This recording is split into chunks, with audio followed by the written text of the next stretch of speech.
हम बैठे बोराट कसरत एक प्रोग्राम बोल रहा है અત્યારે बोल रहा है जहाँ मजदूर के साथ रख के अपने बच्चों को अपने पेट में खड़ा करने वाले क्या नाम आपका हनुमान जी आचार्य के पुत्र काफी कहते हैं जो हारता है वही जीतने का मतलब जानता है। काम करते हैं तो सिर्फ हम ही खुश होते हैं। जब हम अपने माता पिता की खुशी को देखते हैं तो हमें जो खुशी मिलती है वो खुद खुश होने में नहीं है, खुद को खुश करने में वो खुशी नहीं है। अपने मम्मी पापा को जब अपने पे प्राउड होगा तो वो खुशी दुनिया की सबसे बड़ी खुशी है। और जो मुझे सफलता मिली है उसका श्रेय मैं सबसे पहले अपने इष्ट देवता, अपने माता पिता और गुरुजनों को देना चाहूँगा, क्योंकि उन्होंने मेरा बुरे वक्त में, असफलता में, भले ही कैसी भी परिस्थितियाँ हो, उन सब में उन्होंने मेरा साथ दिया और सहयोग किया। इसीलिए मैं उनको सबसे पहले धन्यवाद और उनका आशीर्वाद ग्रहण करना चाहूँगा। किस तरह से आपने मुकाम हासिल किया? आपने अपने प्रथम जो अध्ययन पढ़ाई की कहाँ से की, किस तरह से कहाँ आप रहे, आप ननियाल में रहे, ज़्यादातर समय आपका कहाँ व्यतीत हुआ, किस तरह से इस पद को लेकर आपको जुनून चढ़ा भाई मुझे ये तैयारी करनी है, मुझे सेलेक्ट होना है? यदि मैं अपने स्टोरी की बात करूँ तो मेरी स्टोरी शुरू होती है 2020 में। मैंने 12th पास की तो 2020 में मैंने सबसे पहले, मेरा भैया एयरफोर्स में लगे हुए हैं, वो 2020 में लगे थे, तो उन्होंने मेरे गाइडेंस दी कि आप एयरफोर्स इस नेवी की तैयारी कर लो।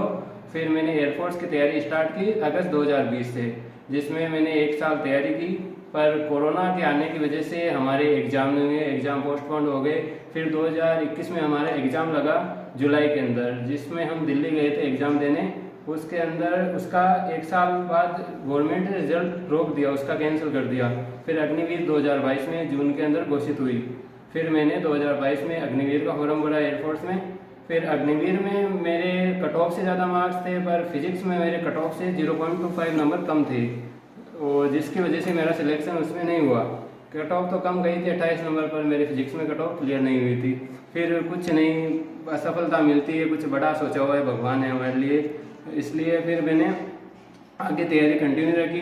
फिर मैंने कोस्ट गार्ड के एग्ज़ाम दिए, पर उनमें भी मेरा सिलेक्शन नहीं हुआ। फिर मैं धीरे धीरे जैसे बढ़ता गया, मुझे एक्सपीरियंस होता गया। फिर मैंने जयपुर गया मैं 1-2 महीने के लिए, पर कोरोना की वजह से सारी कोचिंगें बंद थी। तो फिर मैंने ऑनलाइन कोर्स परचेज़ किया, रैंकर्स गुरुकुल चैनल है आदित्य रंजन सर का, उनसे मैंने मैथ्स इंग्लिश वगैरह पढ़ी और मैंने तैयारी की। फिर मैंने बीएसएफ का फॉर्म भरा था नवंबर 2021 के अंदर। नवंबर 2022 के अंदर मैंने बीएसएफ का फॉर्म भरा था और मेरा उसमें पेपर, फिजिकल, मेडिकल सब क्लियर हो गया था, पर मेरा उसके अंदर फाइनल मेरिट के अंदर नाम नहीं आया, जिसकी वजह से मैं बहुत हताश हो गया, दुखी हो गया। पर फिर भी मैंने अपनी हिम्मत नहीं हारी और अपनी पढ़ाई को कंटिन्यू रखता गया, क्योंकि जब भी असफलता मिलती है तो हमें ये नहीं सोचना चाहिए कि भगवान ने हमारे साथ ये क्यों किया, क्योंकि भगवान जो भी करते हैं वो हमारे भले के लिए, अच्छे के लिए करते हैं। क्योंकि कहा भी जाता है कि his plans are better than our dreams, क्योंकि गॉड्स के प्लान्स हमारे ड्रीम से ज़्यादा बड़े होते हैं और अच्छे होते हैं। फिर मैंने अपनी तैयारी को कंटिन्यू रखा। फिर मैंने एसएससी की फील्ड में अपनी रुचि दिखाई, उसके वीडियो देखे, मैंने वहाँ से गाइडेंस ली सर वगैरह से, उन्होंने मुझे गाइड किया। फिर मैंने एसएससी की तैयारी शुरू की, CHSL, MTS, GD के वगैरह के फॉर्म भरे, पर उनमें मेरी तैयारी शुरू के फेज में थी, इसलिए मेरे नंबर कम आते थे। फिर मैंने धीरे धीरे और भी थोड़ा नॉलेज बेहतर की, सेलेक्टेड लोगों से, एक्सपीरियंस से मैंने कुछ पूछा, उन्होंने मुझे गाइड किया। फिर उन्होंने मुझे CGL के बारे में बताया। फिर मैंने CGL की पढ़ाई शुरू की। CGL में मेरी कॉलेज नहीं हुई थी उस समय, इसलिए मैं पेपर नहीं दे पाया। और फिर CPO का एग्ज़ाम आया। CPO के एग्ज़ाम में हमारा जुलाई के अंदर फॉर्म निकला था और अक्टूबर के अंदर हमारा प्री हुआ था। प्री के अंदर मेरे अच्छे नंबर थे, मेरा प्री क्वालिफाई हो गया। फिर 14 नवंबर से हमारे फिजिकल हुए थे। फिजिकल के अंदर 14 नवंबर से स्टार्ट हुए थे, मेरा पहले दिन ही था और मेरा फिजिकल भी क्वालिफाई हो गया। इसमें सबसे ज़्यादा यदि इम्पोर्टेंट हम बात करें तो फिजिकल ही है, क्योंकि फिजिकल में बहुत बंदे कैंडिडेट आउट होते हैं। हमारे 32,000 बंदों ने प्री का पेपर क्वालिफाई किया CPO का, जिसमें से ओनली 8,500 बच्चे थे जो फिजिकल क्वालिफाई कर पाए। और फिर जैसे जैसे मैं फिजिकल क्वालिफाई किया तो मेरा और कॉन्फिडेंस बूस्ट हुआ। फिर मैंने विवेकानंद लाइब्रेरी है, वहाँ शुरू से ही मैं वहाँ पे पढ़ता हूँ और मुझे 2-3 साल हो गए वहाँ पे तैयारी करते हुए। उस लाइब्रेरी में पढ़ाई का माहौल भी अच्छा है, हर चीज़ वहाँ पे सुविधाजनक है, ऐसी चलती है, सब मतलब अप टू डेट है उस लाइब्रेरी में, पढ़ाई का माहौल भी शांत है। फिर मैंने वहाँ से पढ़ाई की, हमारे दिसंबर के अंदर मेंस था, पर मेंस से कुछ कारणों की वजह से पोस्टपोन्ड हो गया। फिर 8 जनवरी को हमारा सेकंड पेपर हुआ, जो कि इंग्लिश का होता है। उसके अंदर 200 नंबर की इंग्लिश आती है, 200 नंबर की इंग्लिश आती है। वो मेरा पेपर लगा था जयपुर के अंदर, जयपुर में पेपर दे के आया 8 जनवरी को। फिर मैं वापस आ गया। फिर मैंने मेडिकल होता है इसके अंदर, पेपर भी मेरा सेकंड पेपर भी क्वालिफाई हो गया। फिर मेडिकल की मैंने गाइडेंस ली यूट्यूब से, कैसा क्या चेक होता है, फिर वहाँ से देखा मैंने। और हमारा मेडिकल हुआ था मार्च के अंदर, 10 मार्च 2023 को मेरा मेडिकल हुआ। और मेडिकल में सब कुछ क्लियर हो गया मेरा, और मैं पास हो गया। फिर मुझे इंतजार था फाइनल मेरिट तक कि ये कब आएगी। और पापा दिन भर कट ऑफ की वीडियो देखते रहते थे। मैंने पापा को बोला था कि इतनी कट ऑफ क्या देखते हो, पागल नहीं हो जाओ कहीं। तो पापा बोलते थे कि तू नौकरी लग जा, हमारे लिए सब बस वही बड़ी बात है, उससे हमें वो ज़्यादा कुछ नहीं चाहिए। तो फिर मैंने फिजिकल मेडिकल, वो हमारी मेरिट आ गई। मेरिट हमारे गवर्नमेंट ने 20-25 दिन पहले मेरिट दे दी। अच्छा। और 5 अप्रैल को हमारा रिजल्ट फाइनल मेरिट जारी हुई। 5 अप्रैल को हमारी फाइनल मेरिट जारी हुई, जिसमें मेरा सिलेक्शन CRPF SI के पद पर मैं चयनित हुआ। और मेरी ऑल ओवर इंडिया रैंक 1326 है, OBC कैटेगरी से हूँ। और इस वजह से मतलब मेरा फाइनल सिलेक्शन हो गया, जिसमें मेरे मम्मी पापा का, गुरुजनों का बहुत ही ज़्यादा सपोर्ट रहा। क्योंकि कहते हैं कि असफलता के 100 दुश्मन हैं और सफलता के 100 रिश्तेदार। जब आप असफल होते हो तब आपके 100 दुश्मन पहले तैयार हो जाते हैं, और जब आप सफल होते हो तो जो आपके पराये हुए हैं, जिन्होंने आपको कभी नहीं पूछा कि आप आगे ज़िंदगी में क्या करोगे, क्या कर पाओगे, नहीं कर पाओगे, वो भी आपको बधाइयाँ देते हैं और कहते हैं कि मुझे पता था कि ये कर लेगा। पर वही है, जिन्होंने आपको बुरे वक्त में साथ दिया वही अपने होते हैं, और उनको हमें कभी नहीं भूलना चाहिए। जैसे मेरे मम्मी पापा हैं, उन्होंने मुझे कभी पढ़ाई के लिए नहीं टोका। उन्होंने बोला कि पढ़ाई करो बेटा, जो दुख हमने देखे इस दुनिया में वो आपको कहीं नहीं देखने पड़े। हमें कुछ नहीं चाहिए आपसे, बस आप पढ़ाई करो और अपना जीवन बेहतर बनाओ और अपने बच्चों का जीवन भविष्य सुनिश्चित करो। क्योंकि यदि आप पढ़ते हो तो ओनली फॉर आपकी लाइफ अच्छी नहीं होती, क्योंकि इसमें 3 जनरेशन की लाइफ सुधरती है। एक तो आपके माता पिता, जिन्होंने आपको इतना पढ़ाया लिखाया, उनकी लाइफ अच्छी होगी, आपकी तो होगी ही, और आपके बच्चों की। क्योंकि जो आपने कष्ट देखे हैं, जिन स्कूल में आप पढ़े हो, गवर्नमेंट हो, प्राइवेट हो, भले किसी में हो, क्योंकि आपके बच्चे उन स्कूल में नहीं पढ़ेंगे, गवर्नमेंट में नहीं पढ़ेंगे, वो पढ़ेंगे बड़ी बड़ी हाई फाई स्कूल में, उनकी पढ़ाई अच्छे से होगी, तो आपकी जनरेशन 3 जनरेशन की ज़िंदगी सुधर जाएगी। तो यही मोटिवेशन लेके मैंने पढ़ाई स्टार्ट की थी। और आज मेरा 1 साल की कठिन परिश्रम के अंदर मेरा सिलेक्शन हो गया है। मैंने मार्च 2023 से विवेकानंद लाइब्रेरी ज्वाइन की थी, स्वामी विवेकानंद लाइब्रेरी, जो कि कुड़ी कॉम्प्लेक्स में है, वो लाइब्रेरी ज्वाइन की थी। और मेरा इस 5 अप्रैल को लगभग 1 साल के अंदर मेरा सिलेक्शन हो गया। और इसका श्रेय बस मेरे गुरुजनों को, माता पिता को, और जिन्होंने भी मेरा बुरे वक्त में साथ दिया उन्हीं को जाता है। और मैंने 1 साल जी तोड़ मेहनत की थी। यदि मैं मेरी मेहनत की बात करूँ तो मैं पढ़ाई के चक्कर में मेरा खाना भी भूल जाता था। मैं 7 बजे लाइब्रेरी जाता, सुबह 5 बजे उठता, नहाता धोता, हमारे गजानंद जी का मंदिर है गणेश डूंगरी, वहाँ पे जाता, महाराज का आशीर्वाद ग्रहण करता, फिर स्कूल लाइब्रेरी जाता 7 बजे, फिर खाना नहीं खाता, मम्मी बोलते खाना खा के चले जाएगा। पर मुझे पढ़ाई का जुनून था, पता नहीं क्या था, जो भी था कुछ की लगन थी। फिर 7 बजे मैं लाइब्रेरी जाता था, 1 बजे खाना खाने आता था, फिर आधे घंटे में खाना खा के चाय पी के थोड़ा आराम करके 2-2:30 बजे में वापस चला जाता था। फिर 2:30 बजे के बाद में 6 बजे के आसपास मैं अपने घर आ जाता था। घर आके थोड़ा रेस्ट करके आधा घंटा 2 घंटा थोड़ा उधर, आधा घंटा उधर बाहर जाके फिर के आता, फिर खाना वाना खा के 8 साढ़े 8 बजे वापस पढ़ाई करने बैठ जाता। और मैं 11 साढ़े 11 बजे तक रात को पढ़ता था। तो ऐसे यदि मैं बात करूँ तो मैं दिन के अंदर मेरा 13 घंटे का शेड्यूल था, जिसके अंदर मैं कम से कम 10 से 11 घंटे तो निकाल ही लेता था। क्योंकि 2 घंटे हम कहीं इधर उधर फिर भी लें, थोड़ा टाइम पास भी कर लें, तो उसमें चले जाते हैं, तो मेरा एवरेज 10 घंटे तो रहता ही रहता था, उससे प्लस ही रहता था। इसलिए यदि हम 1 साल में यदि कड़ी मेहनत करें, बिना सभी चीज़ों को भूले, पार्टी वगैरह, शादी वगैरह कुछ भी हो, भले चाहे बड़े से बड़ा फंक्शन हो, उनको हम इग्नोर करें और अपने ऊपर 1 साल यदि हम ढंग से दे दें, तो आज मैं जिस मुकाम पर हूँ तो आप उस मुकाम पर पहुँच सकते हो। ये आपको मोटिवेशन के नज़रिए से लेना चाहिए।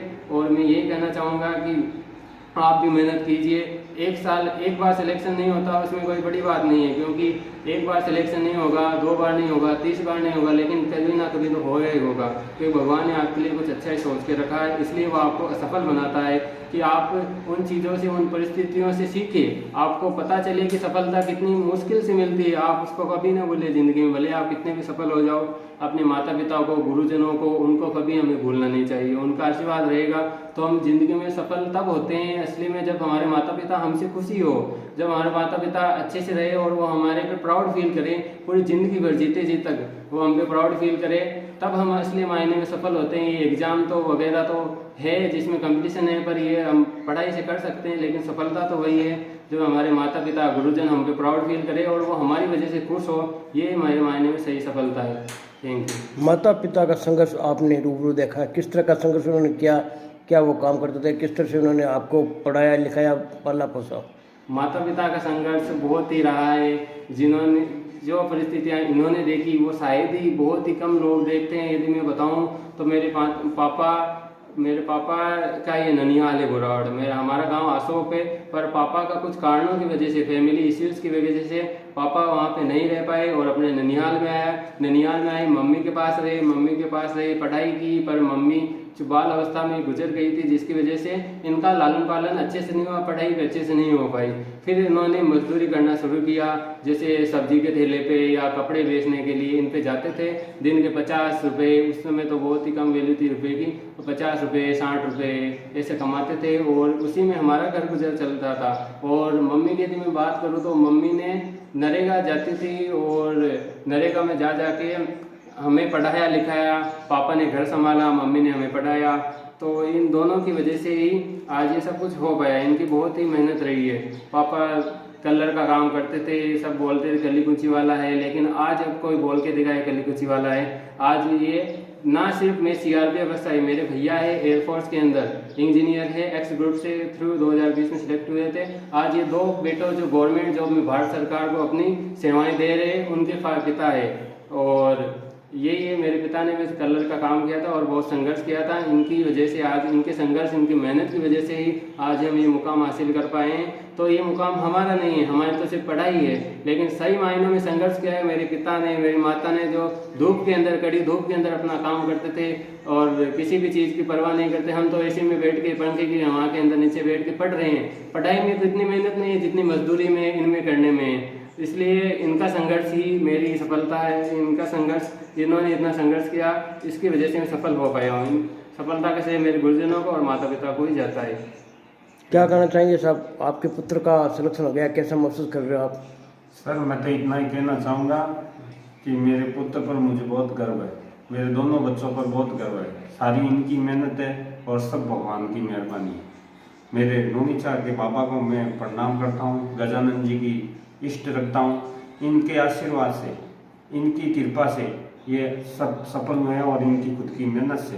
ये बहुत मेहनती हैं, कभी भी किसी भी शादी में नहीं जाते, कभी भी कोई पार्टी अटेंड नहीं करते। मैं कहता हूँ आप घर के बाहर चला जाओ, थोड़ा घूम के आओ, पागल हो जाओगे, इतना मत पढ़ो। फिर भी इनकी लगन से, इनकी मेहनत से इन्होंने अपना ये मुकाम खुद हासिल किया है।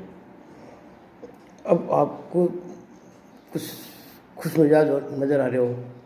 हाँ, खुशी है। खुशी। भगवान सब कुछ देता है तो खुशी के आंसू भी आते हैं, खुशी भी आती है। सब मेरे बेटे पर बहुत गर्व है मुझे। आपका बड़ा बच्चा एयरपोर्ट में है, लेकिन आप तो अब तक यात्रा नहीं की है, अभी तक यात्रा नहीं की। क्यों नहीं की? अभी नहीं की क्योंकि मेरे छोटे वाले बच्चे का मुझे था कि ये लग जाए तो मेरे जीवन सफल हो जाए, दोनों भाई बराबर हो जाए। और मोदी सरकार को भी मैं बहुत बहुत धन्यवाद देना चाहूँगा कि मोदी जी के कारण ही ये लगे। कारण ये है क्योंकि उन्होंने भ्रष्टाचार मिटाया, नहीं तो हमारे जैसे बच्चों का नंबर नहीं आता, हमारे जैसे कलर करने वालों का, पेंट करने वालों का इन दो नौकरियां नहीं मिलती। और मोदी जी की वजह से मिशन मोड में, मोदी जी ने 2022 के अंदर मिशन मोड चलाया था 1.5 साल के लिए, दिसंबर 2023 तक चलाया था। और इसी मिशन मोड में हमारी ये भर्ती चली और अक्टूबर से आप अप्रैल तक मानो 7 से 8 महीने हुए और इन्होंने 7-8 महीने में पूरी की पूरी ये प्रोसेस कर दी। प्री का पेपर अक्टूबर में हुआ था और अप्रैल के अंदर फाइनल मेरिट दे दी, यानी 7 महीने के अंदर उन्होंने पूरी प्रोसेस कंप्लीट करके लगभग 1876 बंदों का सिलेक्शन हुआ है। उन सबका इन्होंने मतलब नौकरी दे दी और उनके परिवार की गरीबी दूर कर दी। इसलिए मोदी जी का इसमें बहुत ही बड़ा योगदान रहा है, मोदी सरकार का, मोदी गवर्नमेंट का। उनका तहे दिल से धन्यवाद। मोदी जी हमारे देश के यशस्वी प्रधानमंत्री है और उनकी वजह से ही आज बच्चे जो भी पढ़ लिख रहे हैं, बहुत सारे बच्चे नौकरी लगे। उन्होंने लगभग 2 साल के अंदर 7 से 8 लाख बंदों को नौकरी दे दी। उनका टारगेट 10 लाख था और वो 10 लाख भी दे देंगे तब तक, जब तक वो मई के अंदर उनका चुनाव का रिजल्ट आएगा तब तक। इसलिए मोदी जी को बहुत बहुत धन्यवाद।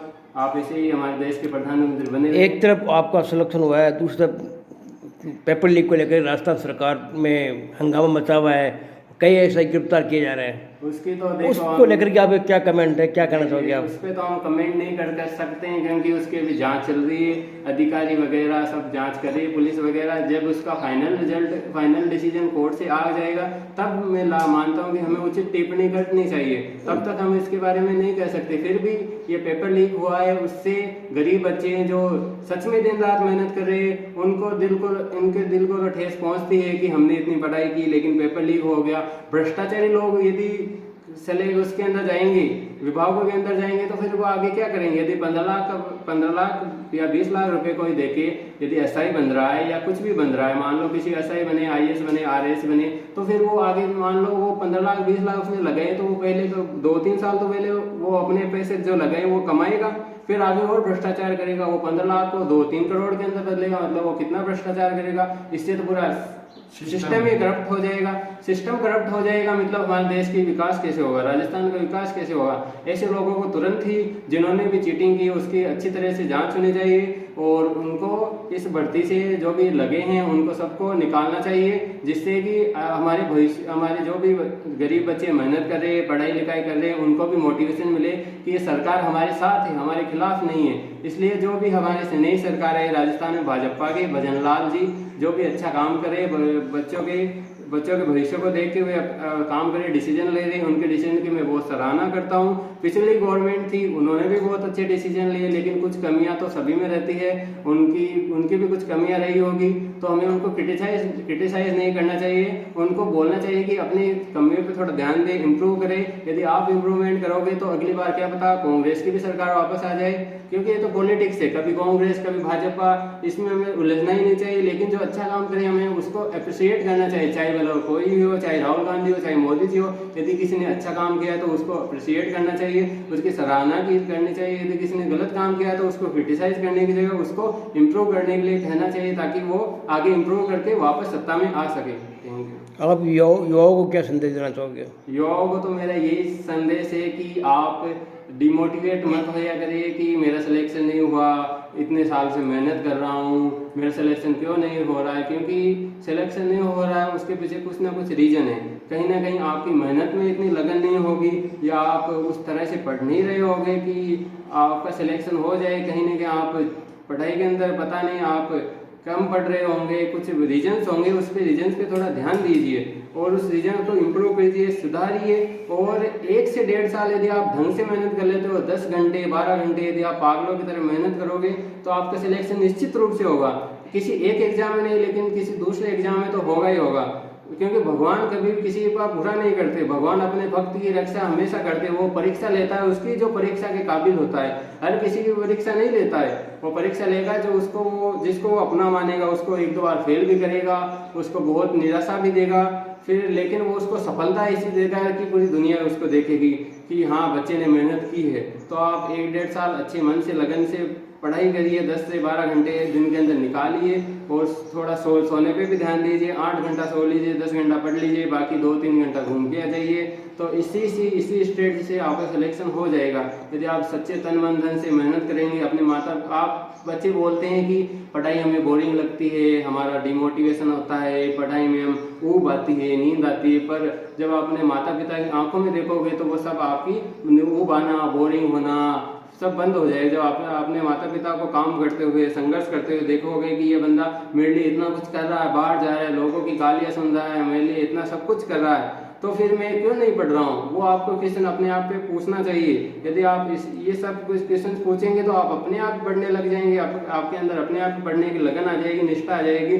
और यदि आप 1 से 1.5 साल ही अच्छे से मेहनत कर ली तो आपका सिलेक्शन कोई भी नहीं रोक सकता। दुनिया की कितनी भी बड़ी चीज़ आ जाए आपका सिलेक्शन नहीं रोकेगा, इसी में नहीं तो किसी ना किसी में तो आ ही जाएगा। थैंक आज की युवा पीढ़ी नशे की लत से की शिकार हो चुकी है, नशे के और नशा परवान पे आज जो अपराध के जो कारण बढ़ रहे हैं, हाँ, उसके पीछे कहीं न कहीं देखिए नशे का कारोबार वो तो है। तो क्या कहना चाहोगे कि युवा पीढ़ी एक तरफ तो आप मोटिवेशन दे रहे हो साहब ये होना चाहिए, ऐसा हो जाएगा वैसा हो जाएगा, दूसरी तरफ यही युवा पीढ़ी है जो एक भटकी भटकी और अपनी दिशाहीन होकर के इस अपराध प्रवृत्ति से जुड़ गई है। क्या कहना चाहोगे, क्या उनको आपका सीधा संदेश है, क्योंकि आप CRPF से सेलेक्टेड हैं, ये बात इसलिए करूँ आज के युग में महत्वपूर्ण जो सब्जेक्ट भी है, क्या कहना चाहोगे?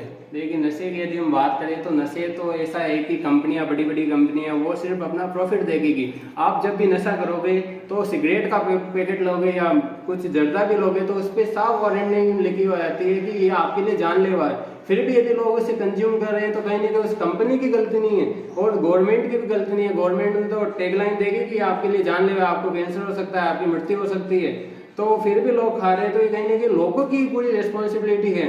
यदि हम इसमें सुधार कर सकते हैं तो यही है कि हमें इन चीज़ों से जितना हो सके उतना दूर रहना चाहिए। और यदि हम नशा करेंगे तो हमारे पैसे भी खर्च होंगे, हमारे स्वास्थ्य पे भी इसका असर पड़ेगा, तो हमें नशा नहीं करना चाहिए। और यदि युवा पीढ़ी की बात करें कि अभी बहुत सारा चल रहा है, कोई किसी नशे में, कोई सिगरेट पी रहा है, कोई जर्दे खा रहा है, धुआं उड़ाना पता नहीं, वो तो वो शौक हो गया। इसमें कितने नशा जो अलग तरह नशे यहाँ हेरो कोकिन भी आपकी बहुत ही आत्मीय नशा ये तो हमारे का कारोबार फल फूल रहा है, वो तो है ही। तो इसके नियंत्रण के लिए ऐसी क्या सरकारी योजना हो सकती है?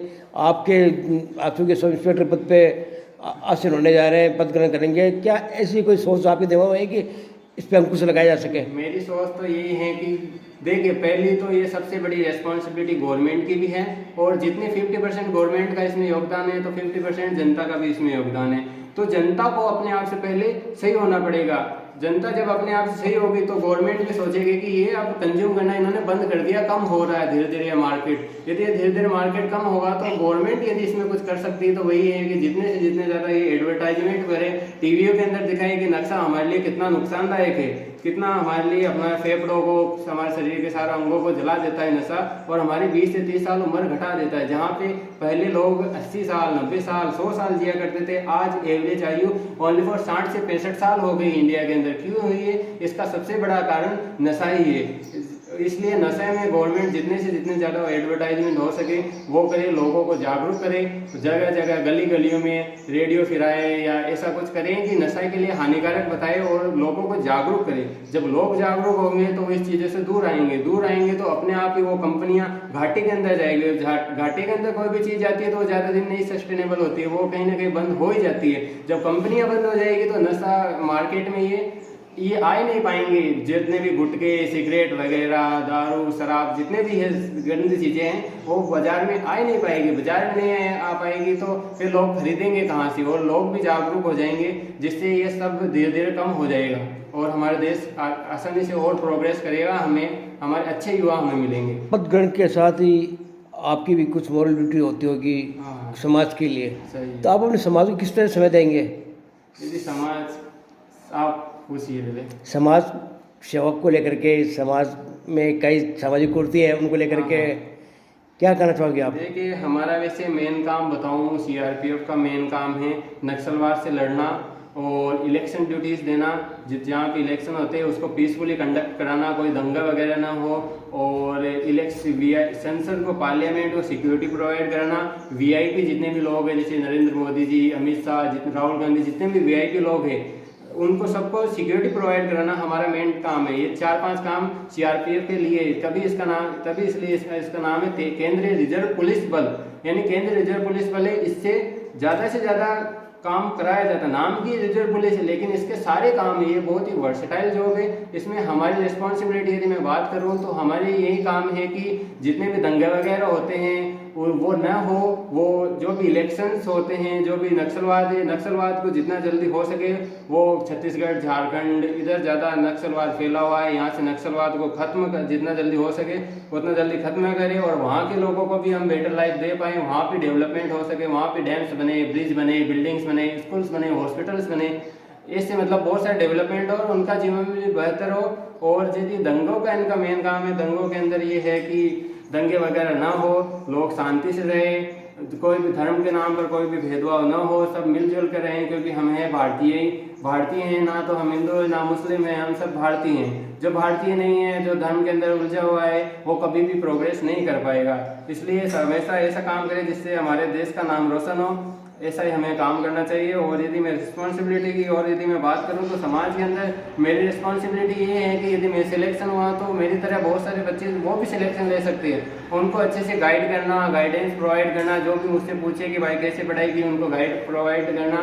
और सोशल के अंदर इस नशे वगैरह हो गए, इन सब चीज़ों से लोगों को दूर रखना, उनके लिए उनको जागरूक करना, ये मेरी रिस्पॉन्सिबिलिटी, सोल रिस्पॉन्सिबिलिटी तो मेरी यही है। और भी बहुत सारी अदर रिस्पॉन्सिबिलिटी है जो वो भी मैं पूरी करने की पूरे दिल से कोशिश करूँगा। बहुत बहुत धन्यवाद आपसे मुलाकात के लिए, आपको अग्रिम शुभकामनाएं। आपका भी धन्यवाद कि आप इतनी दूर से हमारे घर पे, इतनी कड़ी धूप के अंदर हमारे घर पे आए और हमारा इंटरव्यू लिया, इसलिए आपको भी धन्यवाद। क्योंकि प्रेस का काम होता है लोगों को जागरूक करना, बुरी चीज़ों से और बुरे लोगों से लोगों को जागरूक करना, उनसे बचाना प्रेस का सबसे बड़ा काम है। और प्रेस का काम वैसे देखा जाए तो सबसे मुश्किल काम प्रेस का ही है, क्योंकि इनको पता नहीं कहाँ पे जाना पड़ता है, दंगे हो गए, कुछ भी हो गया तो इनको सबसे पहले रिपोर्ट देनी पड़ेगी, न्यूज़ देनी पड़ेगी, तभी लोग जागरूक हो पाएंगे। और आप भी इतनी दूर से हमारे घर पे आए हो तो आपका भी इसमें धन्यवाद कि आपने भी हमारा इंटरव्यू लिया, इसलिए आपको भी थैंक यू। इसमें हम बैठे हैं बोराड़ कस्बे के एक छोटे से शहर में, छोटा सा मोहल्ला है, आचार्य मोहल्ला, जहाँ मजदूरी पैसा करके अपने बच्चों को अपने पैर पर खड़ा करने वाले, क्या नाम आपका? हनुमान जी आचार्य के पुत्र, जिनका भी अभी सब इंस्पेक्टर के पद पे सीआरपीएफ में सिलेक्शन हुआ है। कैसा लग रहा है आपको? अच्छा लग रहा है। सबसे पहले तो यदि हम अपनी खुशी के लिए काम करते हैं तो सिर्फ हम ही खुश होते हैं। जब हम अपने माता पिता की खुशी को देखते हैं तो हमें जो खुशी मिलती है वो खुद खुश होने में नहीं है, खुद को खुश करने में वो खुशी नहीं है।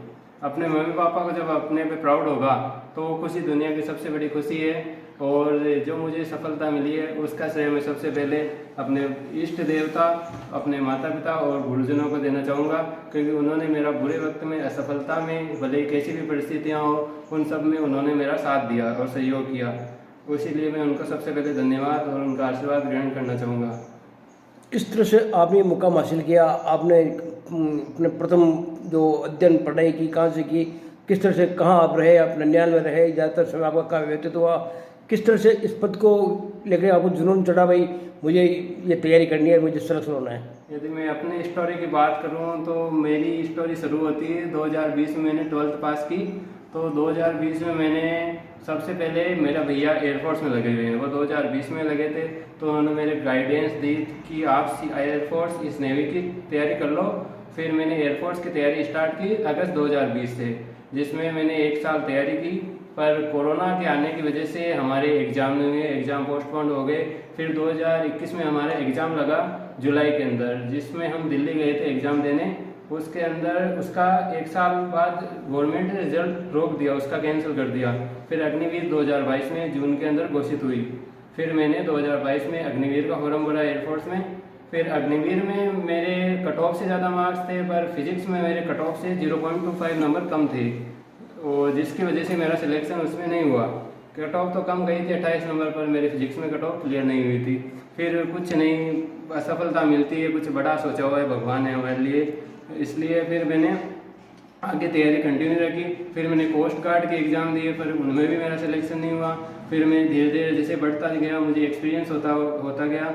फिर मैंने जयपुर गया मैं 1-2 महीने के लिए, पर कोरोना की वजह से सारी कोचिंगें बंद थी। तो फिर मैंने ऑनलाइन कोर्स परचेज़ किया, रैंकर्स गुरुकुल चैनल है आदित्य रंजन सर का, उनसे मैंने मैथ्स इंग्लिश वगैरह पढ़ी और मैंने तैयारी की।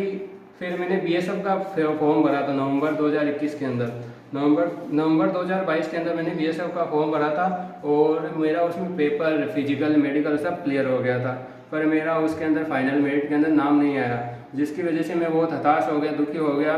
पर फिर भी मैंने अपनी हिम्मत नहीं हारी और अपनी पढ़ाई को कंटिन्यू रखता गया, क्योंकि जब भी असफलता मिलती है तो हमें ये नहीं सोचना चाहिए कि भगवान ने हमारे साथ ये क्यों किया, क्योंकि भगवान जो भी करते हैं वो हमारे भले के लिए, अच्छे के लिए करते हैं। क्योंकि कहा भी जाता है कि his plans are better than our dreams, क्योंकि गॉड्स के प्लान्स हमारे ड्रीम से ज़्यादा बड़े होते हैं और अच्छे होते हैं। फिर मैंने अपनी तैयारी को कंटिन्यू रखा, फिर मैंने एसएससी की फील्ड में अपनी रुचि दिखाई, उसके वीडियो देखे, मैंने वहाँ से गाइडेंस ली सर वगैरह से, उन्होंने मुझे गाइड किया। फिर मैंने एसएससी की तैयारी शुरू की, CHSL, MTS, GD के वगैरह के फॉर्म भरे, पर उनमें मेरी तैयारी शुरू के फेज में थी, इसलिए मेरे नंबर कम आते थे। फिर मैंने धीरे धीरे और भी थोड़ा नॉलेज बेहतर की, सेलेक्टेड लोगों से, एक्सपीरियंस से मैंने कुछ पूछा, उन्होंने मुझे गाइड किया, फिर उन्होंने मुझे CGL के बारे में बताया। फिर मैंने CGL की पढ़ाई तैयार शुरू की। CGL में मेरी कॉलेज नहीं हुई थी उस समय, इसलिए मैं पेपर नहीं दे पाया। और फिर CPO का एग्ज़ाम आया। CPO के एग्ज़ाम में हमारा जुलाई के अंदर फॉर्म निकला था और अक्टूबर के अंदर हमारा प्री हुआ था। प्री के अंदर मेरे अच्छे नंबर थे, मेरा प्री क्वालिफाई हो गया। फिर 14 नवंबर से हमारे फिजिकल हुए थे। फिजिकल के अंदर 14 नवंबर से स्टार्ट हुए थे, मेरा पहले दिन ही था और मेरा फिजिकल भी क्वालिफाई हो गया। इसमें सबसे ज़्यादा यदि इम्पोर्टेंट हम बात करें तो फिजिकल ही है, क्योंकि फिजिकल में बहुत बंदे कैंडिडेट आउट होते हैं। हमारे 32,000 बंदों ने प्री का पेपर क्वालिफाई किया CPO का, जिसमें से ओनली 8,500 बच्चे थे जो फिजिकल क्वालिफाई कर पाए। और फिर जैसे जैसे मैं फिजिकल क्वालिफाई किया तो मेरा और कॉन्फिडेंस बूस्ट हुआ। फिर मैंने विवेकानंद लाइब्रेरी है, वहाँ शुरू से ही मैं वहाँ पे पढ़ता हूँ और मुझे 2-3 साल हो गए वहाँ पे तैयारी करते हुए। उस लाइब्रेरी में पढ़ाई का माहौल भी अच्छा है, हर चीज़ वहाँ पे सुविधाजनक है, ऐसी चलती है, सब मतलब अप टू डेट है उस लाइब्रेरी में, पढ़ाई का माहौल भी शांत है। फिर मैंने वहाँ से पढ़ाई की। हमारा दिसंबर के अंदर मेंस था, पर मेंस कुछ कारणों की वजह से पोस्टपोन हो गया। फिर 8 जनवरी को हमारा सेकंड पेपर हुआ, जो कि इंग्लिश का होता है। उसके अंदर 200 नंबर की इंग्लिश आती है, 200 नंबर की इंग्लिश आती है। वो मेरा पेपर लगा था जयपुर के अंदर। जयपुर में पेपर दे के आया 8 जनवरी को। फिर मैं वापस आ गया। फिर मैंने मेडिकल होता है इसके अंदर, पेपर भी मेरा सेकंड पेपर भी क्वालिफाई हो गया। फिर मेडिकल की मैंने गाइडेंस ली यूट्यूब से, कैसा क्या चेक होता है। फिर वहाँ से देखा मैंने और हमारा मेडिकल हुआ था मार्च के अंदर, 10 मार्च 2023 को मेरा मेडिकल हुआ और मेडिकल में सब कुछ क्लियर हो गया मेरा और मैं पास हो गया। फिर मुझे इंतज़ार था फाइनल मेरिट तक कि ये कब आएगी। और पापा दिन भर कट ऑफ की वीडियो देखते रहते थे। मैंने पापा को बोला था कि इतनी कट ऑफ क्या देखते हो, पागल नहीं हो जाओ कहीं। तो पापा बोलते थे कि तू नौकरी लग जा, हमारे लिए सब बस वही बड़ी बात है, उससे हमें वो ज़्यादा कुछ नहीं चाहिए। तो फिर मैंने फिजिकल मेडिकल वो हमारी मेरिट आ गई। मेरिट हमारे गवर्नमेंट ने 20-25 दिन पहले मेरिट दे दी। अच्छा। और 5 अप्रैल को हमारा रिजल्ट फाइनल मेरिट जारी हुई। 5 अप्रैल को हमारी फाइनल मेरिट जारी हुई, जिसमें मेरा सिलेक्शन CRPF SI के पद पर मैं चयनित हुआ और मेरी ऑल ओवर इंडिया रैंक 1326 है। OBC कैटेगरी से हूँ और इस वजह से मतलब मेरा फाइनल सिलेक्शन हो गया, जिसमें मेरे मम्मी पापा का, गुरुजनों का बहुत ही ज़्यादा सपोर्ट रहा। क्योंकि कहते हैं कि असफलता के 100 दुश्मन हैं और सफलता के 100 रिश्तेदार। जब आप असफल होते हो तब आपके 100 दुश्मन पहले तैयार हो जाते हैं, और जब आप सफल होते हो तो जो आपके पराये हुए हैं, जिन्होंने आपको कभी नहीं पूछा कि आप आगे ज़िंदगी में क्या करोगे, क्या कर पाओगे, नहीं कर पाओगे, वो भी आपको बधाइयाँ देते हैं और कहते हैं कि मुझे पता था कि ये कर लेगा। पर वही है जिन्होंने आपको बुरे वक्त में साथ दिया, वही अपने होते हैं और उनको हमें कभी नहीं भूलना चाहिए। जैसे मेरे मम्मी पापा है, उन्होंने मुझे कभी पढ़ाई के लिए नहीं टोका। उन्होंने बोला कि पढ़ाई करो बेटा, जो दुख हमने देखे इस दुनिया में वो आपको कहीं नहीं देखने पड़े, हमें कुछ नहीं चाहिए आपसे, बस आप पढ़ाई करो और अपना जीवन बेहतर बनाओ और अपने बच्चों का जीवन भविष्य सुनिश्चित करो। क्योंकि यदि आप पढ़ते हो तो ओनली फॉर आपकी लाइफ अच्छी नहीं होती, क्योंकि इसमें 3 जनरेशन की लाइफ सुधरती है। एक तो आपके माता पिता जिन्होंने आपको इतना पढ़ाया लिखाया, उनकी लाइफ अच्छी होगी, आपकी तो होगी ही, और आपके बच्चों की, क्योंकि जो आपने कष्ट देखे हैं, जिन स्कूल में आप पढ़े हो, गवर्नमेंट हो, प्राइवेट हो, भले किसी में हो, क्योंकि आपके बच्चे उन स्कूल में नहीं पढ़ेंगे, गवर्नमेंट में नहीं पढ़ेंगे, वो पढ़ेंगे बड़ी बड़ी हाई फाई स्कूल में, उनकी पढ़ाई अच्छे से होगी, तो आपकी जनरेशन 3 जनरेशन की ज़िंदगी सुधर जाएगी। तो यही मोटिवेशन लेके मैंने पढ़ाई स्टार्ट की थी और आज मेरा 1 साल की कठिन परिश्रम के अंदर मेरा सिलेक्शन हो गया है। मैंने मार्च 2023 से विवेकानंद लाइब्रेरी ज्वाइन की थी, स्वामी विवेकानंद लाइब्रेरी जो कि कुड़ी कॉम्प्लेक्स में है, वो लाइब्रेरी ज्वाइन की थी और मेरा इस 5 अप्रैल को लगभग 1 साल के अंदर मेरा सिलेक्शन हो गया। और इसका श्रेय बस मेरे गुरुजनों को, माता पिता को और जिन्होंने भी मेरा बुरे वक्त में साथ दिया उन्हीं को जाता है। और मैंने 1 साल जी तोड़ मेहनत की थी। मुझे यदि मैं मेरी मेहनत की बात करूँ तो मैं पढ़ाई के चक्कर में मेरा खाना भी भूल जाता था। मैं 7 बजे लाइब्रेरी जाता, सुबह 5 बजे उठता, नहाता धोता, हमारे गजानंद जी का मंदिर है गणेश डूंगरी, वहाँ पे जाता, महाराज का आशीर्वाद ग्रहण करता, फिर स्कूल लाइब्रेरी जाता 7 बजे, फिर खाना नहीं खाता, मम्मी बोलते खाना खा के चले जाएगा। पर मुझे पढ़ाई का जुनून था, पता नहीं क्या था, जो भी था कुछ की लगन थी। फिर 7 बजे मैं लाइब्रेरी जाता था, 1 बजे खाना खाने आता था, फिर आधे घंटे में खाना खा के चाय पी के थोड़ा आराम करके 2-2:30 बजे में वापस चला जाता था। फिर 2:30 बजे के बाद में 6 बजे के आसपास मैं अपने घर आ जाता था। घर आके थोड़ा रेस्ट करके आधा घंटा 2 घंटा थोड़ा उधर, आधा घंटा उधर बाहर जाके फिर के आता, फिर खाना वाना खा के 8 साढ़े 8 बजे वापस पढ़ाई करने बैठ जाता और मैं 11 साढ़े 11 बजे तक रात को पढ़ता था। तो ऐसे यदि मैं बात करूँ तो मैं दिन के अंदर मेरा 13 घंटे का शेड्यूल था, जिसके अंदर मैं कम से कम 10 से 11 घंटे तो निकाल ही लेता था, क्योंकि 2 घंटे हम कहीं इधर उधर फिर भी लें, थोड़ा टाइम पास भी कर लें तो उसमें चले जाते हैं, तो मेरा एवरेज 10 घंटे तो रहता ही रहता था, उससे प्लस ही रहता था। इसलिए यदि हम 1 साल की यदि कड़ी मेहनत करें, बिना सभी चीज़ों को भूले, पार्टी वगैरह, शादी वगैरह कुछ भी हो, भले चाहे बड़े से बड़ा फंक्शन हो, उनको हम इग्नोर करें और अपने ऊपर 1 साल यदि हम ढंग से दे दें, तो आज मैं जिस मुकाम पर हूँ तो आप उस मुकाम पर पहुँच सकते हो। ये आपको मोटिवेशन के नज़रिए से लेना चाहिए। और मैं यही कहना चाहूँगा कि आप भी मेहनत कीजिए। 1 साल, 1 बार सिलेक्शन नहीं होता, उसमें कोई बड़ी बात नहीं है, क्योंकि 1 बार सिलेक्शन नहीं होगा, 2 बार नहीं होगा, 30 बार नहीं होगा, लेकिन कभी ना कभी तो होगा ही होगा, क्योंकि भगवान ने आपके लिए कुछ अच्छा ही सोच के रखा है। इसलिए वो आपको असफल बनाता है कि आप उन चीज़ों से, उन परिस्थितियों से सीखिए, आपको पता चले कि सफलता कितनी मुश्किल से मिलती है। आप उसको कभी ना भूलें ज़िंदगी में, भले आप कितने भी सफल हो जाओ, अपने माता पिता को, गुरुजनों को, उनको कभी हमें भूलना नहीं चाहिए। उनका आशीर्वाद रहेगा तो हम जिंदगी में सफल तब होते हैं असली में, जब हमारे माता पिता हमसे खुशी हो, जब हमारे माता पिता अच्छे से रहे और वो हमारे पे प्राउड फील करें, पूरी ज़िंदगी भर जीते जी तक वो हम पे प्राउड फील करें, तब हम असली मायने में सफल होते हैं। ये एग्ज़ाम तो वगैरह तो है जिसमें कंपटीशन है, पर ये हम पढ़ाई से कर सकते हैं, लेकिन सफलता तो वही है जब हमारे माता पिता, गुरुजन हम पे प्राउड फील करें और वो हमारी वजह से खुश हो। ये हमारे मायने में सही सफलता है। Thank you. माता पिता का संघर्ष आपने रूबरू देखा, किस तरह का संघर्ष उन्होंने किया, क्या वो काम करते थे, किस तरह से उन्होंने आपको पढ़ाया लिखाया, पाला पोसा? माता पिता का संघर्ष बहुत ही रहा है। जिन्होंने जो परिस्थितियाँ इन्होंने देखी वो शायद ही बहुत ही कम लोग देखते हैं। यदि मैं बताऊं तो मेरे पापा का ये ननिहाल है गोरावड़ में, हमारा गांव अशोक है, पर पापा का कुछ कारणों की वजह से, फैमिली इश्यूज़ की वजह से पापा वहाँ पे नहीं रह पाए और अपने ननिहाल में आया। ननिहाल में आए, मम्मी के पास रहे, पढ़ाई की, पर मम्मी बाल अवस्था में गुजर गई थी, जिसकी वजह से इनका लालन पालन अच्छे से नहीं हुआ, पढ़ाई भी अच्छे से नहीं हो पाई। फिर इन्होंने मजदूरी करना शुरू किया, जैसे सब्जी के ठेले पे या कपड़े बेचने के लिए इन पे जाते थे। दिन के 50 रुपये, उस समय तो बहुत ही कम वैल्यू थी रुपये की, तो 50 रुपये 60 रुपये ऐसे कमाते थे और उसी में हमारा घर गुजर चलता था। और मम्मी की यदि मैं बात करूँ तो मम्मी ने नरेगा जाती थी और नरेगा में जा के हमें पढ़ाया लिखाया, पापा ने घर संभाला, मम्मी ने हमें पढ़ाया। तो इन दोनों की वजह से ही आज ये सब कुछ हो पाया। इनकी बहुत ही मेहनत रही है। पापा कलर का काम करते थे, सब बोलते थे कली कुची वाला है, लेकिन आज अब कोई बोल के दिखाए कली कुची वाला है। आज ये ना सिर्फ मैं CRPF अफसर, मेरे भैया है एयरफोर्स के अंदर इंजीनियर है, एक्स ग्रुप से थ्रू 2020 में सिलेक्ट हुए थे। आज ये 2 बेटों जो गवर्नमेंट जॉब में भारत सरकार को अपनी सेवाएं दे रहे हैं, उनके पिता है। और ये मेरे पिता ने भी कलर का काम किया था और बहुत संघर्ष किया था। इनकी वजह से आज, इनके संघर्ष, इनकी मेहनत की वजह से ही आज हम ये मुकाम हासिल कर पाए हैं।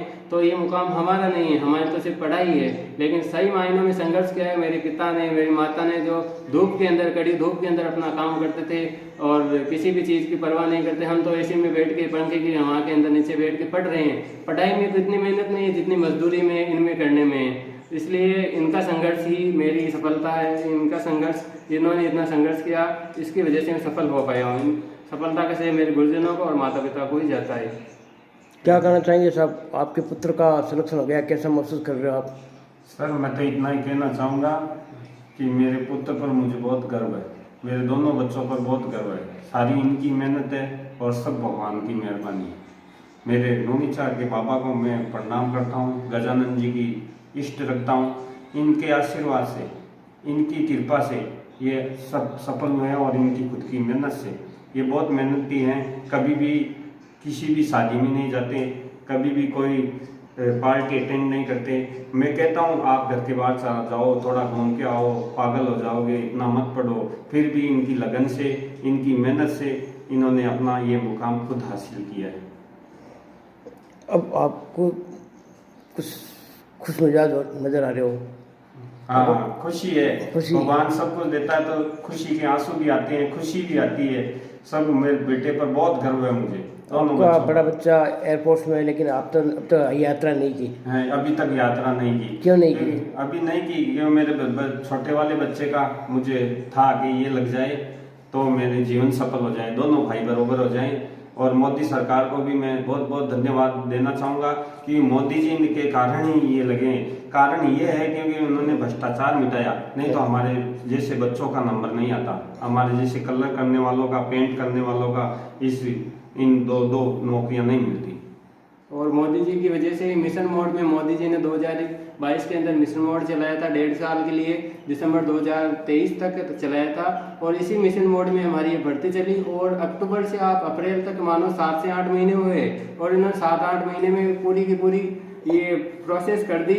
प्री का पेपर अक्टूबर में हुआ था और अप्रैल के अंदर फाइनल मेरिट दे दी, यानी 7 महीने के अंदर उन्होंने पूरी प्रोसेस कंप्लीट करके लगभग 1876 बंदों का सिलेक्शन हुआ है। उन सबका इन्होंने मतलब नौकरी दे दी और उनके परिवार की गरीबी दूर कर दी। इसलिए मोदी जी का इसमें बहुत ही बड़ा योगदान रहा है, मोदी सरकार का, मोदी गवर्नमेंट का। उनका तहे दिल से धन्यवाद। मोदी जी हमारे देश के यशस्वी प्रधानमंत्री है और उनकी वजह से ही आज बच्चे जो भी पढ़ लिख रहे हैं, बहुत सारे बच्चे नौकरी लगे। उन्होंने लगभग 2 साल के अंदर 7 से 8 लाख बंदों को नौकरी दे दी। उनका टारगेट 10 लाख था और वो 10 लाख भी दे देंगे तब तक, जब तक वो मई के अंदर उनका चुनाव का रिजल्ट आएगा तब तक। इसलिए मोदी जी को बहुत बहुत धन्यवाद। आप ऐसे ही हमारे देश के प्रधानमंत्री बने। एक तरफ आपका सिलेक्शन हुआ है, दूसरी तरफ पेपर लीक को लेकर राजस्थान सरकार में हंगामा मचा हुआ है, कई ऐसे गिरफ्तार किए जा रहे हैं। उसकी तो देखो, उसको लेकर के आप क्या कमेंट है, क्या कहना चाहोगे आप? उस पर तो हम कमेंट नहीं कर सकते हैं क्योंकि उसके भी जांच चल रही है, अधिकारी वगैरह सब जांच कर रही है, पुलिस वगैरह। जब उसका final result, final decision court से आ जाएगा तब मैं मानता हूँ कि हमें उचित टिप्पणी करनी चाहिए, तब तक हम इसके बारे में नहीं कह सकते। फिर भी ये पेपर लीक हुआ है, उससे गरीब बच्चे हैं जो सच में दिन रात मेहनत कर रहे हैं, उनके दिल को ठेस पहुंचती है कि हमने इतनी पढ़ाई की लेकिन पेपर लीक हो गया। भ्रष्टाचारी लोग यदि चले उसके अंदर जाएंगे, विभागों के अंदर जाएंगे, तो फिर वो आगे क्या करेंगे? यदि 15 लाख या 20 लाख रुपए को ही देके यदि एसआई बन रहा है या कुछ भी बन रहा है, मान लो किसी एसआई बने, आईएएस बने, आरएएस बने, तो फिर वो आगे मान लो वो 15 लाख 20 लाख उसने लगाए तो वो पहले 2-3 साल तो पहले वो अपने पैसे जो लगाए वो कमाएगा, फिर आगे और भ्रष्टाचार करेगा। वो 15 लाख को 2-3 करोड़ के अंदर बदलेगा, मतलब वो कितना भ्रष्टाचार करेगा। इससे तो पूरा सिस्टम ही करप्ट हो जाएगा। सिस्टम करप्ट हो जाएगा मतलब हमारे देश की विकास कैसे होगा, राजस्थान का विकास कैसे होगा? ऐसे लोगों को तुरंत ही, जिन्होंने भी चीटिंग की, उसकी अच्छी तरह से जांच होनी चाहिए और उनको इस भर्ती से जो भी लगे हैं उनको सबको निकालना चाहिए, जिससे कि हमारे भविष्य, हमारे जो भी गरीब बच्चे मेहनत कर रहे हैं, पढ़ाई लिखाई कर रहे हैं, उनको भी मोटिवेशन मिले कि ये सरकार हमारे साथ है, हमारे खिलाफ नहीं है। इसलिए जो भी हमारे से नई सरकार है राजस्थान में, भाजपा के भजन लाल जी जो भी अच्छा काम कर रहे हैं, बच्चों के भविष्य को देखते हुए काम करे, डिसीजन ले रहे हैं, उनके डिसीजन की मैं बहुत सराहना करता हूं। पिछली गवर्नमेंट थी, उन्होंने भी बहुत अच्छे डिसीजन लिए, लेकिन कुछ कमियां तो सभी में रहती है, उनकी भी कुछ कमियां रही होगी, तो हमें उनको क्रिटिसाइज नहीं करना चाहिए, उनको बोलना चाहिए कि अपनी कमियों पे थोड़ा ध्यान दें, इम्प्रूव करें। यदि आप इम्प्रूवमेंट करोगे तो अगली बार क्या पता कांग्रेस की भी सरकार वापस आ जाए, क्योंकि ये तो पॉलिटिक्स है, कभी कांग्रेस कभी भाजपा, इसमें हमें उलझना ही नहीं चाहिए। लेकिन जो अच्छा काम करे हमें उसको अप्रिशिएट करना चाहिए, चाहे लेवल हो, कोई भी हो, चाहे राहुल गांधी हो, चाहे मोदी जी हो, यदि किसी ने अच्छा काम किया है तो उसको अप्रिशिएट करना चाहिए,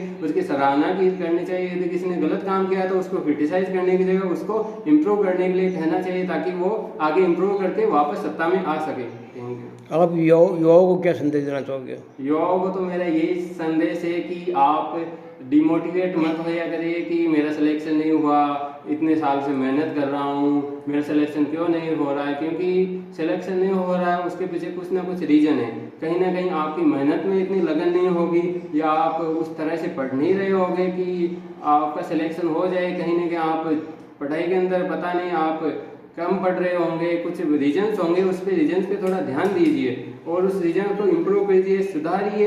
और 1 से 1.5 साल यदि आप ढंग से मेहनत कर लेते हो, 10 घंटे 12 घंटे यदि आप पागलों की तरह मेहनत करोगे तो आपका सिलेक्शन निश्चित रूप से होगा। किसी एक एग्जाम में नहीं, लेकिन किसी दूसरे एग्जाम में तो होगा ही होगा। क्योंकि भगवान कभी भी किसी का बुरा नहीं करते, भगवान अपने भक्त की रक्षा हमेशा करते। वो परीक्षा लेता है उसकी जो परीक्षा के काबिल होता है, हर किसी की परीक्षा नहीं लेता है।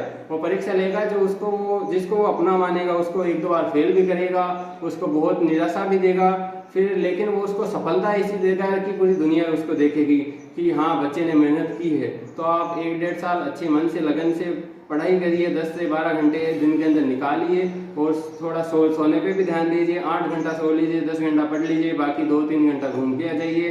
तो इसी स्ट्रेटजी से आपका सिलेक्शन हो जाएगा। यदि आप सच्चे तन मन धन से मेहनत करेंगे।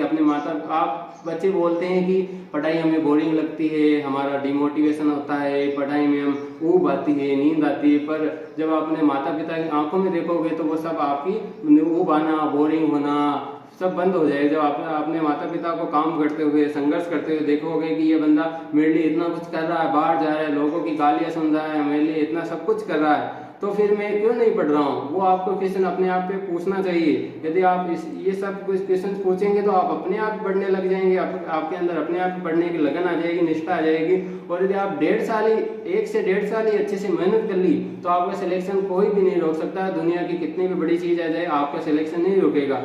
इसी में नहीं तो किसी ना किसी में तो आ ही जाएगा। Thank you. आज की युवा पीढ़ी नशे की लत से की शिकार हो चुकी है, नशे के और नशा परवान पे है। आज जो अपराध के जो कारण बढ़ रहे हैं, उसके पीछे कहीं न कहीं देखिए नशे का कारोबार वो तो है। तो क्या कहना चाहोगे कि युवा पीढ़ी एक तरफ तो आप मोटिवेशन दे रहे हो साहब, ये होना चाहिए, ऐसा हो जाएगा, वैसा हो जाएगा, दूसरी तरफ यही युवा पीढ़ी है जो एक भटकी भटकी और अपने दिशाहीन होकर के इस अपराध प्रवृत्ति से जुड़ गई है। क्या कहना चाहोगे? क्या उनको आपका सीधा संदेश है, क्योंकि आप CRPF से सेलेक्टेड हैं? ये बात इसलिए करूँ, आज के युग में महत्वपूर्ण जो सब्जेक्ट भी है, क्या कहना चाहोगे?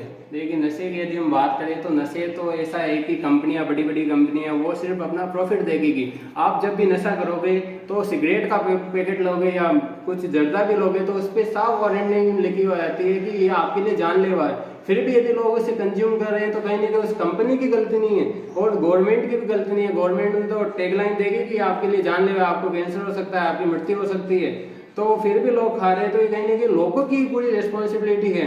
यदि हम इसमें सुधार कर सकते हैं तो यही है कि हमें इन चीज़ों से जितना हो सके उतना दूर रहना चाहिए। और यदि हम नशा करेंगे तो हमारे पैसे भी खर्च होंगे, हमारे स्वास्थ्य पे भी इसका असर पड़ेगा।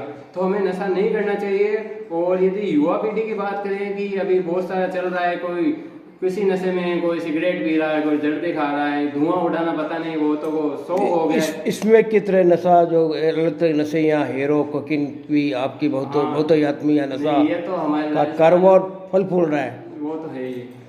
तो इसके नियंत्रण के लिए ऐसी क्या सरकारी योजना हो सकती है? आपके सब इंस्पेक्टर पद पे आसीन होने जा रहे हैं, पद ग्रहण करेंगे, क्या ऐसी कोई सोच आपकी दिमाग में है कि इस पर अंकुश लगाया जा सके? मेरी सोच तो यही है कि देखिए, पहली तो ये सबसे बड़ी रेस्पॉन्सिबिलिटी गवर्नमेंट की भी है, और जितने 50% गवर्नमेंट का इसमें योगदान है तो 50% जनता का भी इसमें योगदान है। तो जनता को अपने आप से पहले सही होना पड़ेगा।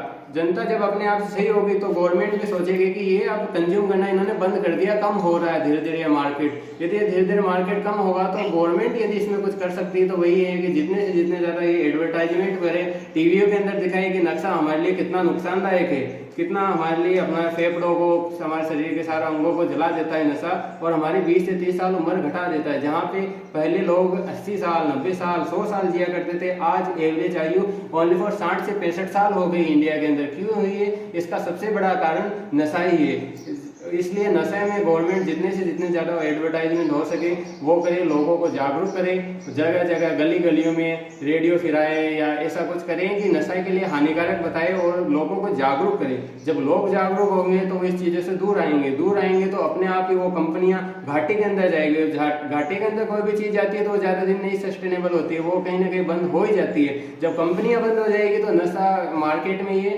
ये आ ही नहीं पाएंगे। जितने भी गुटखे, सिगरेट वगैरह, दारू, शराब, जितने भी है गंदी चीज़ें हैं वो बाजार में आ ही नहीं पाएगी। बाजार में नहीं आ पाएगी तो फिर लोग खरीदेंगे कहाँ से, और लोग भी जागरूक हो जाएंगे, जिससे ये सब धीरे धीरे कम हो जाएगा और हमारा देश आसानी से और प्रोग्रेस करेगा। हमारे अच्छे युवा हमें मिलेंगे। पद ग्रहण के साथ ही आपकी भी कुछ मॉरल ड्यूटी होती होगी समाज के लिए, तो आप अपने समाज को किस तरह समय देंगे? यदि समाज आप पूछिए पहले। समाज सेवक को लेकर के, समाज में कई सामाजिक कुर्ती है, उनको लेकर के क्या कहना चाहोगे आप? देखिए, हमारा वैसे मेन काम बताऊं, सीआरपीएफ का मेन काम है नक्सलवाद से लड़ना और इलेक्शन ड्यूटीज़ देना। जहाँ पे इलेक्शन होते हैं उसको पीसफुली कंडक्ट कराना, कोई दंगा वगैरह ना हो, और संसद को, पार्लियामेंट को सिक्योरिटी प्रोवाइड कराना। वीआईपी जितने भी लोग हैं, जैसे नरेंद्र मोदी जी, अमित शाह, राहुल गांधी, जितने भी वीआईपी लोग हैं उनको सबको सिक्योरिटी प्रोवाइड कराना हमारा मेन काम है। ये 4-5 काम सीआरपीएफ के लिए, तभी इसका नाम है केंद्रीय रिजर्व पुलिस बल, यानी केंद्रीय रिजर्व पुलिस बल है। इससे से ज़्यादा काम कराया जाता है। नाम की रिजर्व पुलिस है लेकिन इसके सारे काम, ये बहुत ही वर्सेटाइल जॉब है। इसमें हमारी रिस्पॉन्सिबिलिटी यदि मैं बात करूँ तो हमारी यही काम है कि जितने भी दंगे वगैरह होते हैं वो न हो, वो जो भी इलेक्शंस होते हैं, जो भी नक्सलवाद है, नक्सलवाद को जितना जल्दी हो सके वो छत्तीसगढ़, झारखंड, इधर ज़्यादा नक्सलवाद फैला हुआ है, यहाँ से नक्सलवाद को जितना जल्दी हो सके उतना जल्दी खत्म करें और वहाँ के लोगों को भी हम बेटर लाइफ दे पाएँ, वहाँ पे डेवलपमेंट हो सके, वहाँ पे डैम्स बने, ब्रिज बने, बिल्डिंग्स बने, स्कूल्स बने, हॉस्पिटल्स बने, इससे मतलब बहुत सारे डेवलपमेंट हो और उनका जीवन भी बेहतर हो। और यदि दंगों का इनका मेन काम है, दंगों के अंदर ये है कि दंगे वगैरह ना हो, लोग शांति से रहें, कोई भी धर्म के नाम पर कोई भी भेदभाव ना हो, सब मिलजुल कर रहें, क्योंकि हम हैं भारतीय हैं, ना तो हम हिंदू हैं ना मुस्लिम हैं, हम सब भारतीय हैं। जो भारतीय नहीं है, जो धर्म के अंदर उलझा हुआ है, वो कभी भी प्रोग्रेस नहीं कर पाएगा। इसलिए हमेशा ऐसा काम करें जिससे हमारे देश का नाम रोशन हो, ऐसा ही हमें काम करना चाहिए। और यदि मैं रिस्पॉन्सिबिलिटी की और यदि मैं बात करूं तो समाज के अंदर मेरी रिस्पॉन्सिबिलिटी ये है कि यदि मैं सिलेक्शन हुआ तो मेरी तरह बहुत सारे बच्चे वो भी सिलेक्शन ले सकते हैं, उनको अच्छे से गाइड करना, गाइडेंस प्रोवाइड करना, जो भी मुझसे पूछे कि भाई कैसे पढ़ाई की उनको गाइड प्रोवाइड करना। और सोशल के अंदर इस नशे वगैरह हो गए, इन सब चीज़ों से लोगों को दूर रखना, उनके लिए उनको जागरूक करना, ये मेरी रिस्पॉन्सिबिलिटी, सोल रिस्पॉन्सिबिलिटी तो मेरी यही है। और भी बहुत सारी अदर रिस्पॉन्सिबिलिटी है जो वो भी मैं पूरी करने की पूरे दिल से कोशिश करूँगा। बहुत बहुत धन्यवाद आपसे मुलाकात के लिए, आपको अग्रिम शुभकामनाएं। आपका भी धन्यवाद कि आप इतनी दूर से हमारे घर पे, इतनी कड़ी धूप के अंदर हमारे घर पे आए और हमारा इंटरव्यू लिया, इसलिए आपको भी धन्यवाद। क्योंकि प्रेस का काम होता है लोगों को जागरूक करना, बुरी चीज़ों से और बुरे लोगों से लोगों को जागरूक करना, उनसे बचाना प्रेस का सबसे बड़ा काम है। और प्रेस का काम वैसे देखा जाए तो सबसे मुश्किल काम प्रेस का ही है, क्योंकि इनको पता नहीं कहाँ पे जाना पड़ता है, दंगे हो गए, कुछ भी हो गया तो इनको सबसे पहले रिपोर्ट देनी पड़ेगी, न्यूज़ देनी पड़ेगी, तभी लोग जागरूक हो पाएंगे। और आप भी इतनी दूर से हमारे घर पे आए हो तो आपका भी इसमें धन्यवाद कि आपने भी हमारा इंटरव्यू लिया, इसलिए आपको भी थैंक यू। देवेंद्र, जो अभी सब इंस्पेक्टर जो चयन हुआ है, क्या कहना चाहेंगे आप? यहाँ बरवाड़ के नागरिक के बासिंदे हैं, उनके पिताजी आपके यहाँ काफ़ी उनका नज़दीक रिश्ता रहा है, क्या कहना चाहोगे?